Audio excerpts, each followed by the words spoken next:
আপনি যখন এই পজিশনে থাকবেন এটা কিন্তু চালু করতে না একাই চালাচ্ছে। ওকে, এটা চালু না করলে ভালো, কারণ খুব বারবার চোখের সামনে চলে আসে।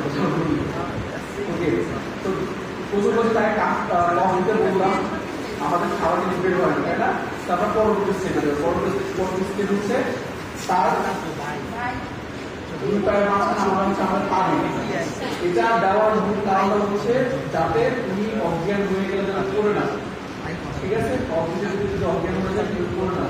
তো আমরা তার দুই পায়ের মাঝখানে পা দিলাম, দেওয়ার পর তাকে একটু আমরা জুতার অবস্থায় থাকবে। তারপর হচ্ছে আমরা তার পিঠে চাপড় দিব, পরে দিব 5টা। 1 2 3 4 5। এটা 5 হচ্ছে আইডিয়াল। বেড না হয় আমরা আরেকবার ট্রাই করতে পারি যদি সে হালকা হালকা কথা বলতে পারে। আর যদি সে একদম কথা বলতে পারতেছে না, তারপর হচ্ছে আমরা তৃতীয় স্টেপে চলে যাবো। কোন স্টেপে? তৃতীয় স্টেপটা হচ্ছে এভাবে থাকবে। আমার যে দুর্বল হাত থাকবে সেটাকে আমরা মুষ্টিবদ্ধ করবো।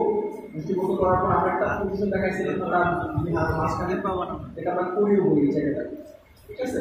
আমরা দুর্বল হাতটা দিব, যার যেটা দুর্বল হাত দিব, অনেকে বাম হয় অনেকে ডান হয়। এরপর আমরা সবল হাতটা দিব, আপনি ঝুঁকে থেকে যাবো, ঠিক আছে?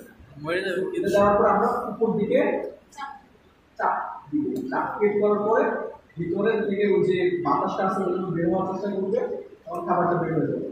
আইডিয়াল হচ্ছে 5 বার চাপ দেওয়া। আর যদি 5 বার দেওয়ার আগে যদি খাবার বের হয়ে যায় তাহলে তার দেওয়ার দরকার নেই। আর যদি বের না হয় এই জিনিসটাকে কন্টিনিউয়াস করতে রাখবে। বুঝতে পারছি? বুঝে গেছে? ওকে, আপনি বুঝতে পারছেন।